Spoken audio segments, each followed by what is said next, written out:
میرے حضور نے ارشاد فرمایا جب کوئی شخص فوت ہو جاتا ہے تو اس کا جو سلسلہ اعمال ہے منقطع ہو جاتا ہے، عمل کے کھاتے کلوز ہو جاتے ہیں، لیکن فرمایا 3 سلسلے ایسے ہیں جو ختم نہیں ہوتے، 3 کھاتے ایسے ہیں جو جاری رہتے ہیں۔ اللہ اکبر۔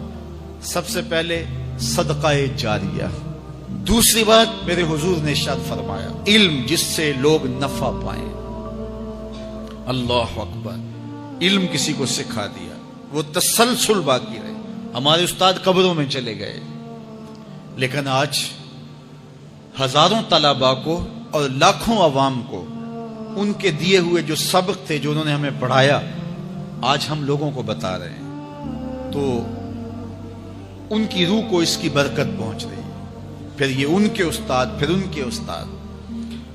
تو علم نافع یہ کبھی بھی کھاتے کلوز نہیں ہوتے۔ اور تیسری بات میرے حضور نے فرمایا نیک اولاد جو ماں باپ کے لیے مغفرت کی دعائیں کرتی ہے، یہ صدقہ جاریہ ہے، یہ کبھی بھی ختم ہونے والا سلسلہ نہیں ہے۔ میں کہتا ہوں کہ اولاد اگر نیک ہے، اہتمام سے دعا نہیں بھی کرے گی تو دن میں کتنی مرتبہ کہے گی ربنا اغفر لی والدی، اے اللہ مجھے بھی بخش دے، میرے ماں باپ کی بھی مغفرت کر دے۔ ایک شخص کے 5 بیٹے ہیں، 4 بیٹیاں ہیں، 3 بیٹے ہیں، 4 بیٹیاں ہیں، تو اب سارے نمازی ہیں، تو روزانہ 5 نمازوں میں کتنی مرتبہ ربنا اغفر لی والدی۔ تو اولاد والدین کے لیے اسپیشل دعا کرتی ہے جو ہے وہ نماز کے اندر، اور اگر اولاد صالح نہیں ہے تو نماز کے اندر دعا کرنا تو دور کی بات ہے، چونکہ وہ نماز نہیں پڑھتی، صالح نہیں ہے، تو دعا کیا کرنی ہے؟ ایسی اولادوں کو بھی میں جانتا ہوں جنہوں نے اپنی سکی ماں کا جنازہ نہیں پڑھا، سکے باپ کا جنازہ نہیں پڑھا۔ ویسے ایک ایسے بد نصیب کو میں جانتا ہوں جس نے واقعتاً ہی نہیں پڑھا، آیا ہی نہیں، قبرستان میں بھی نہیں آیا، لیکن بہت سارے ایسے لوگوں کو میں جانتا ہوں جو قبرستان میں آئے ہیں لیکن اپنے باپ کا، اپنی ماں کا جنازہ نہیں پڑھا، جنازگاہ میں کھڑے رہے، جنازہ نہیں پڑھا۔ آپ سوچتے ہوں گے کوئی ایسا بد نصیب بھی ہو سکتا ہے؟ میں کہتا ہوں ایسے بد نصیب لوگوں کو آپ بھی جانتے ہیں۔ یہ کون بد نصیب ہیں؟ جنہیں جنازہ آتا نہیں، ساری زندگی لوگوں کے جنازوں میں رسمن کھڑے ہو کے آ جاتے ہیں، جنازہ آتا ہو تو کچھ پڑھے، جاتے ہیں ہر جنازے میں ہیں لیکن نماز جنازہ ہی نہیں آتی، تو کھڑے ہو کے لوگوں کو دیکھ کر کے سلام پھیر دیا، لوگوں کو دیکھ کر کے ہاتھ چھوڑ دیے، اور جو ہے وہ جنازہ پڑھنے گئے تھے۔ اور جب اپنے ماں باپ فوت ہو جاتے ہیں تو کیا سارے کام چھوڑ کے جنازہ سیکھتے ہیں کہ ساری زندگی لوگوں سے فراڈ کیا، دھوکہ کیا، آج اپنی سکی ماں کو دھوکہ تو نہ دوں، آج اپنے سکے باپ سے تو فراڈ نہ کروں۔ ساری زندگی جو لوگوں سے فراڈ کرتا رہا، پھر ایک دن اپنی سکی ماں سے بھی فراڈ کیا، اپنے سکے باپ سے بھی فراڈ کیا۔ اور مجھے بتاؤ شخص سے بڑا کوئی بدبخت ہو سکتا ہے کہ جو اپنی سکی ماں سے فراڈ کرے اور وہ بھی مرنے کے بعد، سکے باپ سے فراڈ کرے، اس کی لاش پڑی ہوئی ہو اور وہ اس سے فراڈ اور دھوکہ کر رہا ہو؟ اگر اس کے اندر ضمیر ہو تو ڈوب کے مر جاتا کہ میں اپنی ماں سے فراڈ کر رہا ہوں اور اپنے باپ سے فراڈ کر رہا ہوں۔ تو یہ کتنی بڑی بد نصیبی ہے کسی اولاد کی اور کسی ماں باپ کی بھی کہ اس کی اولاد بھی اس کے لیے جنازہ پڑھنے کی صلاحیت نہیں رکھتی ہے۔ اور وہ کتنے خوش نصیب ماں باپ ہیں جن کا جنازہ خود اولاد پڑھاتی ہے۔ اتنی صلاحیت اور اس قدر اللہ نے ان کو خیر کی توفیق دی ہے کہ وہ خود اس قابل ہے اور اس منصب پہ ہے کہ وہ اپنے ماں باپ کا خود جنازہ پڑھائے۔ کوئی جنازہ پڑھائے بڑی برکت ہے، لیکن جس خلوص سے بیٹا دعا کر سکتا ہے کوئی اور تو نہیں کر سکتا ہے۔ تو اپنی اولادوں کو نماز جنازہ سکھاؤ، اپنی اولادوں کو دین سکھاؤ، یہ عادی بن جائیں نماز کے، تاکہ بعد از انتقال دعاؤں کے سلسلے جاری رہیں۔ جو شخص روزانہ اپنے والدین کے لیے مغفرت کی دعا مانگے، والدین زندہ ہوں تب بھی، فوت ہو گئے ہوں تب بھی، علماء فرماتے ہیں ساری زندگی اس کے رزق میں بے برکتی نہیں آ سکتی۔ تو اپنے ماں باپ کو خوش رکھیے گا اگر زندہ ہیں تو، اور اگر فوت ہو گئے ہیں تو ان کے لیے دعاؤں کا سلسلہ کبھی بھی موقوف نہ ہونے دیجیے گا۔ 5 گانا نمازوں میں تو دعا چلتی ہی رہتی ہے، اس کے علاوہ بھی دعا مانگے۔ اللہ آپ کو، مجھے، سب کو اپنی رحمتوں کے سائے میں رکھے، ہم سب کے ماں باپ کی مغفرت فرمائے۔ حضور نے فرمایا کہ میں قرآن مجید کی ایک ایسی آیت جانتا ہوں، اگر تمہیں معلوم ہو جائے، لوگ اس کو تھام لیں، اس کو پکڑ لیں، تو ان کے لیے وہ آیت کافی ہے۔ ایک آیت قرآن کی جو میں جانتا ہوں، اگر لوگ اس کو تھام لیں، اس پہ عمل پیرا ہو جائیں، اس کو روحوں میں اتار لیں، اس کو اپنے عمل کا حصہ بنا لیں، اس پر یقین و اذعان کا جہاں آباد کر لیں، تو فرمایا کہ وہ ایک آیت ہی ان کی پوری زندگی کے لیے کافی ہے۔ اللہ اکبر۔ اور وہ آیت کیا ہے؟ حضور نے بتائی، وہ آیت یہ ہے، وَمَن يَتَّقِ اللَّهَ يَجْعَل لَّهُ مَخْرَجًا وَيَرْزُقْهُ مِنْ حَيْثُ لَا يَحْتَسِبُ، کہ جو اللہ سے ڈرتا ہے اللہ اس کے لیے راستے کھول دیتا ہے اور اس کو وہاں سے رزق دیتا ہے جہاں سے اسے گمان بھی نہ ہو۔ ہم ایک دفعہ ایک سفر پہ تھے تو ہماری گاڑی کا پیٹرول ختم ہو گیا، تو اتفاق سے ہمارے پاس کوئی رقم نہیں تھی کہ جس سے ہم پیٹرول ڈلوا سکیں۔ تو میں نے اپنے ساتھی سے کہا کہ یہاں کوئی قریب ترین ساتھی ہو تو اس کا نمبر ہو تو اس کو فون کرو کہ ہمیں تھوڑی سی رقم بھیجے تاکہ ہم گاڑی میں پیٹرول ڈلوا لیں، اور اگر کوئی قریب یاد آ جائے تو ہم اتنا سفر کر سکتے ہیں، 1-8 کلومیٹر۔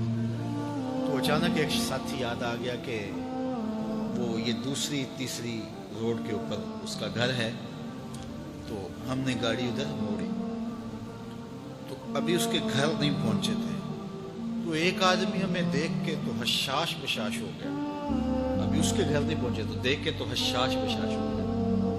تو ملا، واقفیت بھی تھی، لیکن اتنی زیادہ اس سے جو ہے وہ شناسائی نہیں تھی۔ کسی اجتماع میں اس نے ہمیں بلایا تھا تو ملاقات ہوئی تھی وہاں، ہم بیان کر کے اس کے علاقے میں، تو وہ لاہور آیا ہوا تھا تو ہماری وہاں وہ ملاقات ہو گئی۔ تو وہ جلدی سے جیب میں ہاتھ ڈال کر کے تو کچھ رقم تھی اس کے پاس، اور میں پیش کر کے کہنے لگا کہ وہ 2-3 سال پرانی بات، کہتا وہ آپ ہمارے جلسہ میں گئے تھے، ہم آپ کی کوئی خدمت کرنا چاہتے تھے لیکن آپ ہمیں پکڑا ہی نہیں دیے۔ تو یہ ہے آپ کا نذرانہ۔ تو ہوتا ہی ہے کہ اگر کوئی نذرانہ پیش کرے تو میں کہتا ہوں کہ نہیں کوئی مسئلہ نہیں، لیکن میں نے کہا ٹھیک ہے لے آؤ، کیونکہ تم خود نہیں آئے ہو، تمہیں کسی نے بھیجا ہے۔ وَيَرْزُقُهُ مِنْ حَيْثُ لَا يَحْتَسِبُ، میرے رب کا وعدہ ہے اگر تم اس پہ بھروسہ کرو تو پھر وہ تمہیں وہاں سے دے گا جہاں سے تمہیں گمان بھی نہیں ہوگا۔ یہ یہاں ٹول پلازا ہوتا تھا نا، یہاں یہ جو پنڈی بائی پاس کے باہر، ہم 3 دن کا مسلسل سفر کر کے آئے، تو جو رقم وغیرہ تھی تو وہ کہیں راستے میں ختم ہوگی، جہاں جیب میں ہاتھ ڈالا تو ہمارے پاس وہ اتنے پیسے بھی نہیں تھے کہ وہ ٹول والے کو دے سکے۔ تو میں نے اپنے ڈرائیور کو کہا کہ تمہارے پاس کوئی ہے؟ تو وہ کہنے لگا جی میرے پاس بھی کوئی نہیں ہے۔ تو میں نے کہا چلو اس سے ادھار کر دیتے ہیں، اس کو ہم کہتے ہیں کہ ہم قریب ہی رہتے ہیں، ابھی جا کے آپ کو بھیج دیتے ہیں۔ تو ہمارے سے جو اگلی گاڑی تھی اس نے اس کو کہا کہ یہ جو پیچھے والے ہیں نا ان کا بھی کاٹ لو۔ اس نے ہمیں پہچان لیا تو اس نے کہا کہ یہ جو پیچھے گاڑی آ رہی ہے نا اس کے بھی لے لو۔ تو اس نے پیچھے مڑ کے دیکھا تو اس نے کہا اچھا یہ وہ آ رہے، چلو تم بھی رہنے دو۔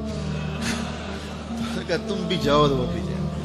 تو یہ ہم نے کئی مناظر زندگی میں دیکھے۔ تو اللہ کے محبوب فرماتے ہیں قرآن میں ایک ایسی آیت ہے اگر تمہیں پتہ چل جائے اور اس پہ تمہارا عمل ہو جائے، وہ تمہیں وہاں سے رزق دے گا جہاں سے تمہیں گمان بھی نہیں ہوگا۔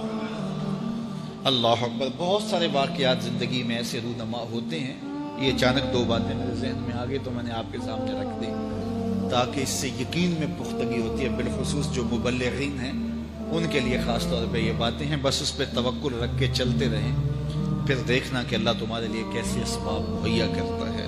حضرت معاذ بن جبل رضی اللہ تعالیٰ عنہ فرماتے ہیں حضور نے ہم سے 10 باتوں کا عہد لیا۔ پہلی وہی چیز کہ اللہ کے ساتھ کسی کو شریک نہ ٹھہرانا، اگرچہ تجھے جلا دیا جائے اور تجھے قتل کر دیا جائے۔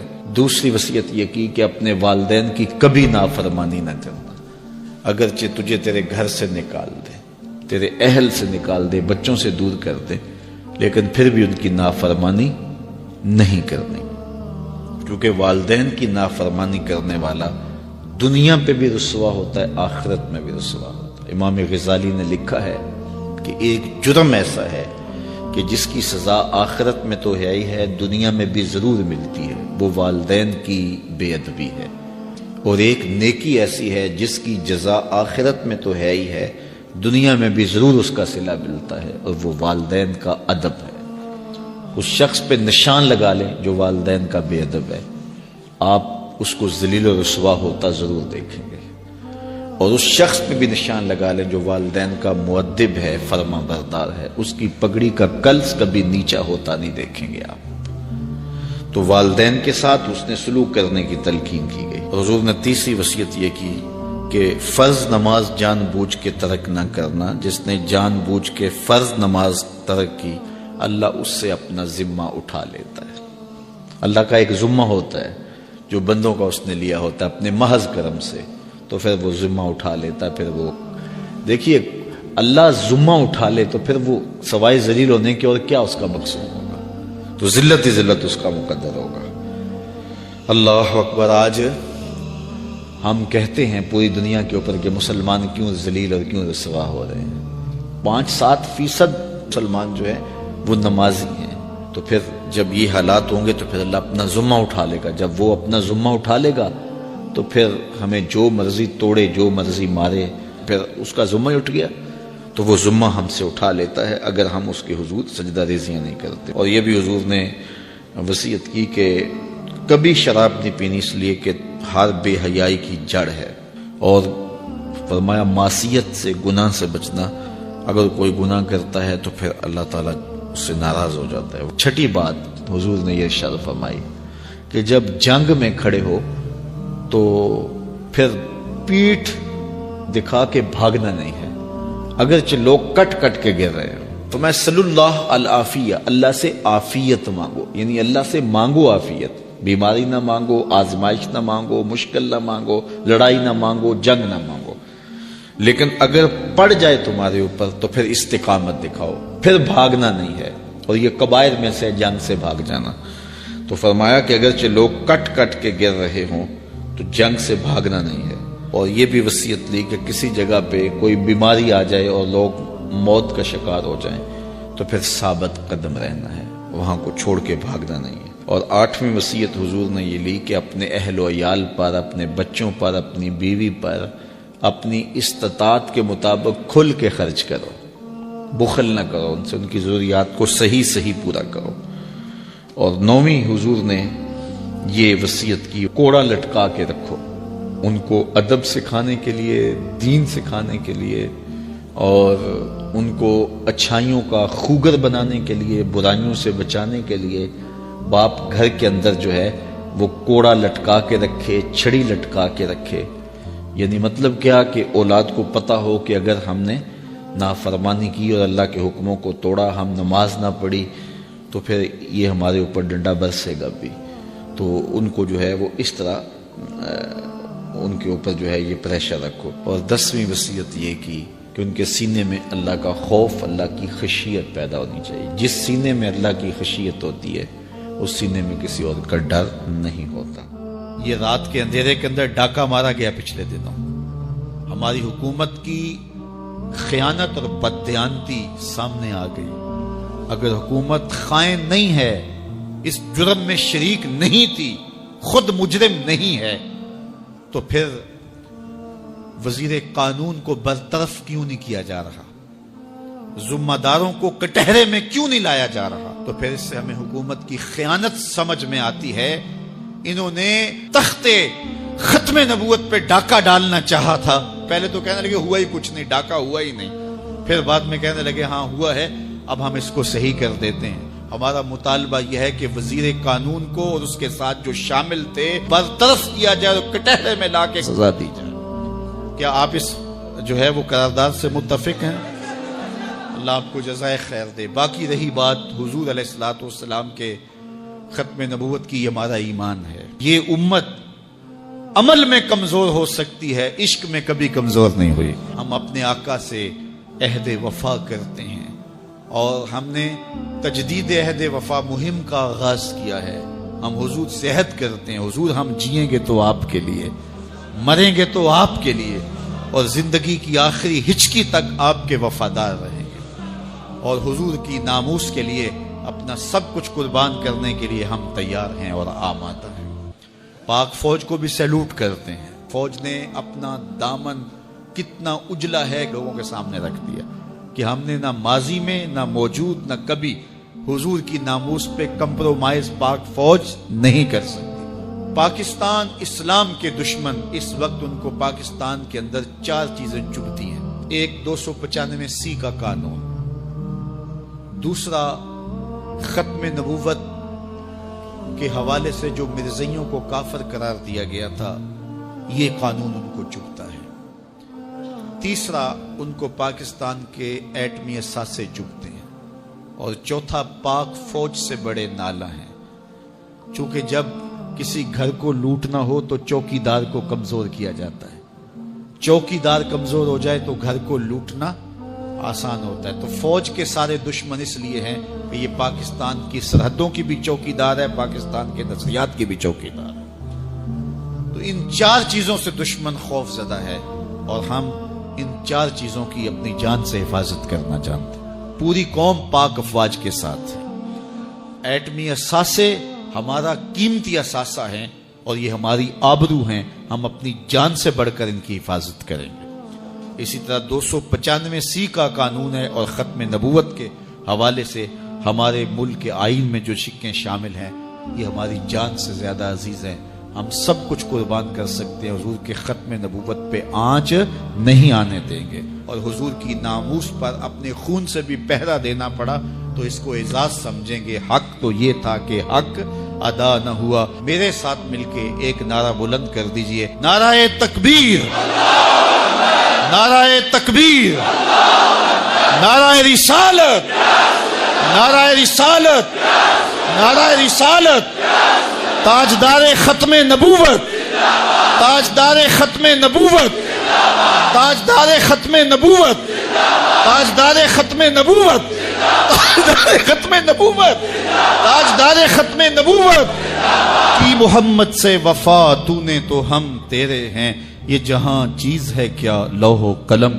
ارشاد فرمایا کہ اے ایمان والو، اللہ کی حضور سارے توبہ کرو۔ توبہ کرنے کا حکم اس آیت میں سب کو دیا گیا ہے۔ توب الی اللہ جمیعا، اے ایمان والو سب کے سب اللہ کے حضور توبہ کرو۔ علامہ اسماعیل حقی نے یہاں بڑی خوبصورت بات لکھی۔ وہ فرماتے ہیں کہ اللہ تعالیٰ نے سب کو توبہ کا حکم دے کے گناہ گاروں کا پردہ رکھ لیا۔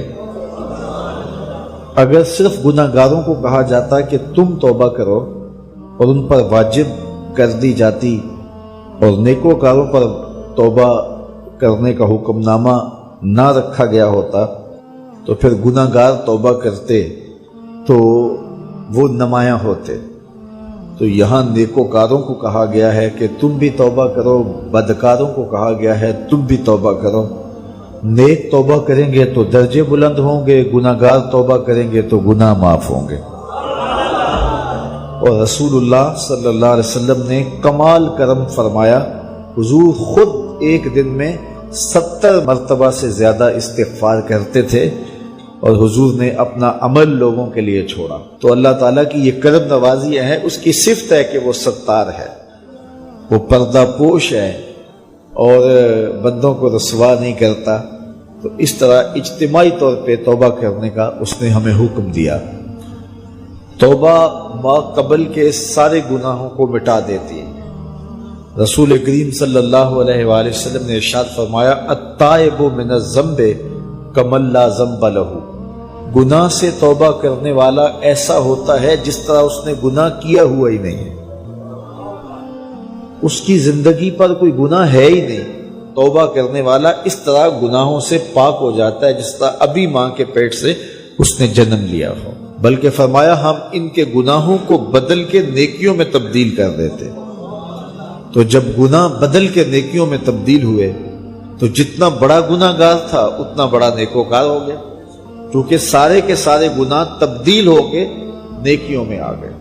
حضور علیہ السلام نے ارشاد فرمایا کل قیامت کے دن ایک شخص اللہ کی بارگاہ میں حاضر ہوگا اور اللہ تعالیٰ اس کو نامہ اعمال دے گا اور فرمائے گا اسے پڑھ. تو وہ جب اپنے نامہ اعمال کو پڑھنے لگے گا تو جو بڑے بڑے گناہ ہوں گے تو اللہ سے شرم اور حیا کی وجہ سے وہ نہیں پڑھ پائے گا. تو چھوٹے چھوٹے گناہ پڑھتا جائے گا تو بڑے بڑے گناہوں کو نظر انداز کرتا جائے گا، چھوڑتا جائے گا. تو جب وہ سارے گناہ پڑھ لے گا تو اللہ تعالیٰ ارشاد فرمائے گا بندے یہ جو تو نے جتنے گناہ پڑھے ہیں نا میں نے سب کو بدل کے نیکیوں میں تبدیل کر دیا. تو وہ جھٹ بولے گا اے میرے رب ابھی تو بڑے بڑے گناہ رہتے ہیں، وہ تو میں نے ابھی پڑھے ہی نہیں ہیں. فَضَحِكَ النَّبِيُّ حَتَّى بَدَتْ أَنْيَابُهُ حضور اتنا مسکرائے کہ حضور کی داڑھیں نظر آنے لگی.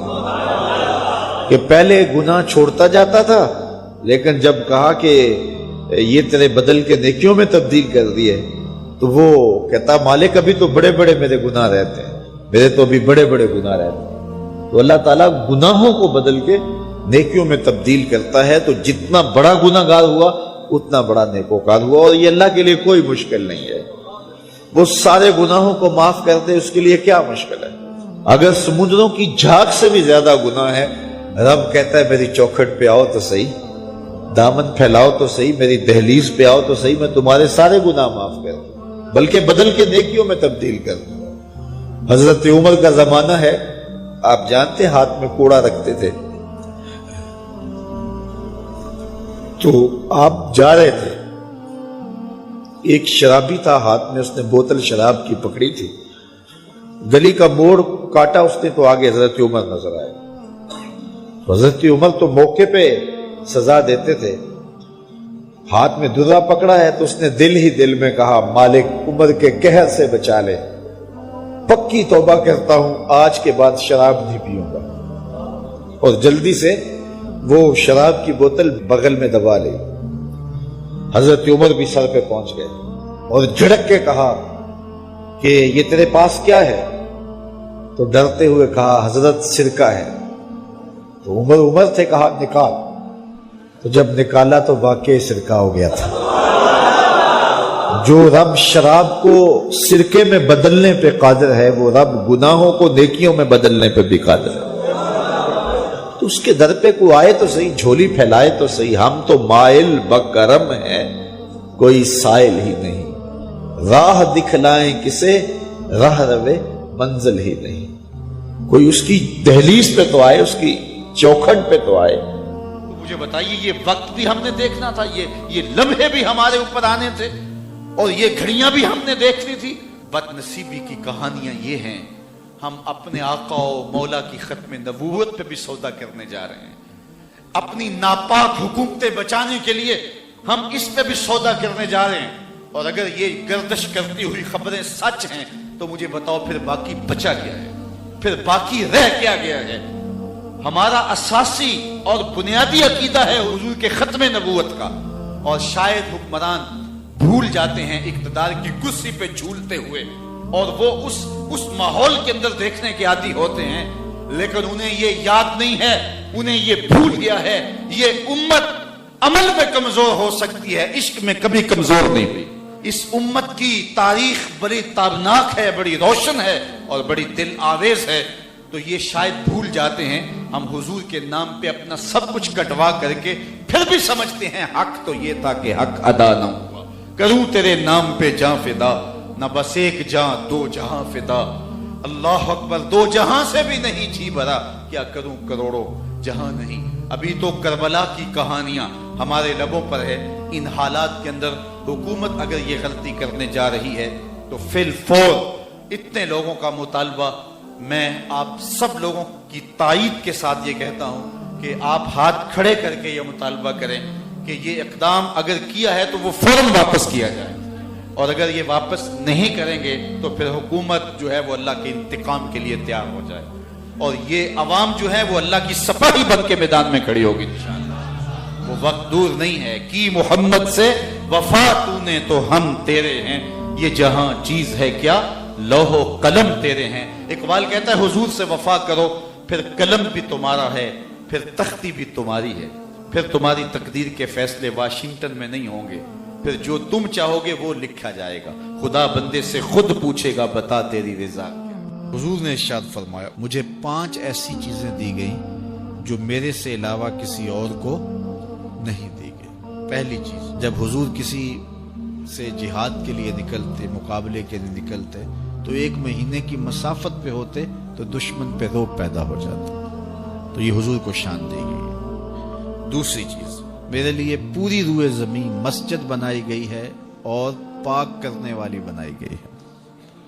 یہ کسی نبی کی شان نہیں تھی، معبد میں جانا پڑتا ہے عبادت کے، لیکن حضور نے اس صحن کائنات میں قدم رکھا، دھرتی پاک کر دی گئی۔ اب جہاں بھی کھڑے ہو کے نماز پڑھ لو، پوری زمین ہمارے لیے مسجد بنا دی گئی۔ تیسری چیز، اس امت کے لیے یہ خصوصیت ہے کہ مال غنیمت اس امت کے لیے حلال کیا گیا، اور چوتھی چیز، مجھے شفاعت کا حق دیا گیا۔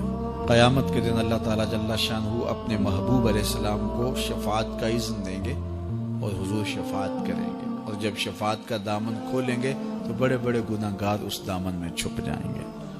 اعلیٰ حضرت بولے پیش حق مجدہ شفاعت کا سناتے جائیں گے، آپ روتے جائیں گے ہم کو ہنساتے جائیں گے، وسعتیں دی ہیں خدا نے دامن محبوب کو، جرم کھلتے جائیں گے اور وہ چھپاتے جائیں گے۔ اور 5ویں چیز، اللہ نے مجھے خاتم النبیین بنایا ہے، میرے بعد نبوت کا سلسلہ ختم کر دیا گیا۔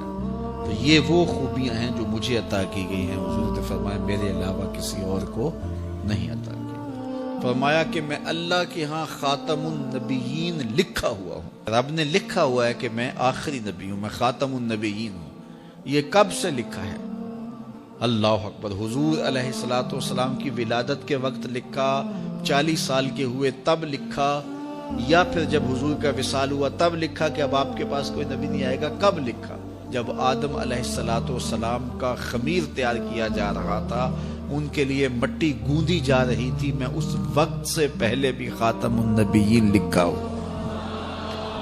فرمایا میں پہلی باتیں تم کو سناؤں، دعوت ابراہیم، میں ابراہیم کی دعا ہوں اور حضرت عیسیٰ کی بشارت ہوں۔ انجیل برنباس کے اندر ہے کہ جب حضرت عیسیٰ نے کہا کہ لوگوں میرے بعد جو آنے والا ہے اس کا نام احمد ہوگا، تو بشارت دے رہے ہیں کھڑے ہو کے، تو ایک حواری نے کہا، 12 حواری تھے آپ کے، ایک حواری نے کہا جس کے قصیدے آپ بھی پڑھ رہے ہیں کیا وہ آپ سے بھی افضل ہوگا؟ تو سنو حضرت عیسیٰ نے کیا جواب دیا، تمہیں ٹھنڈ پڑ جائے گی۔ حضرت عیسیٰ علیہ السلام نے کہا افضل ہونے کی بات پوچھتے ہو، وہ تو اتنی عظمتوں کا حامل ہے، اگر اس کے نالین کے تسمے کھولنے کی سعادت ابن مریم کو مل جائے تو یہ بھی مقدر کی بات ہے، وہ اتنی فضیلتوں کا حامل ہے۔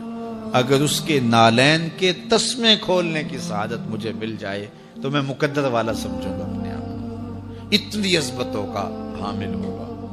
اللہ اکبر، کہا میں وہ ہوں، حضور بیان فرما رہے ہیں۔ اللہ اکبر، یار جب حسن خود ناز پہ آ جائے تو پھر تو اس کے انداز تکلم نرالے ہوں گے نا۔ تو کہا میں ابراہیم کی دعا ہوں، میں عیسیٰ کی بشارت ہوں۔ اگلی بات حضور نے کیا ارشاد فرمایا، جب میری ماں نے مجھے جنم دیا تھا تو میری ماں نے ایک خواب دیکھا تھا، فرمایا میں اس خواب کی تعبیر ہوں، اور فرمایا اللہ کے ہاں میں اس وقت بھی خاتم النبیین لکھا ہوا تھا جب حضرت آدم کا خمیر ابھی تیار ہو رہا تھا۔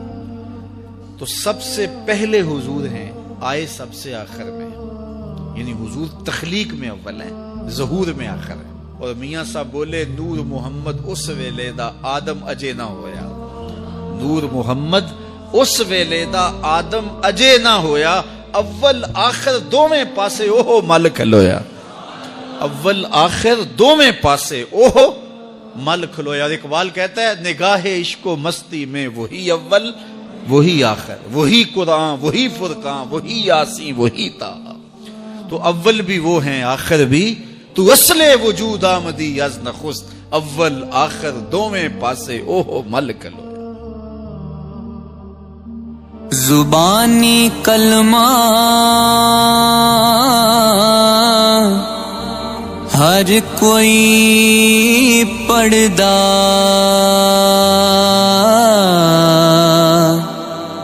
تے دل دا پڑھدا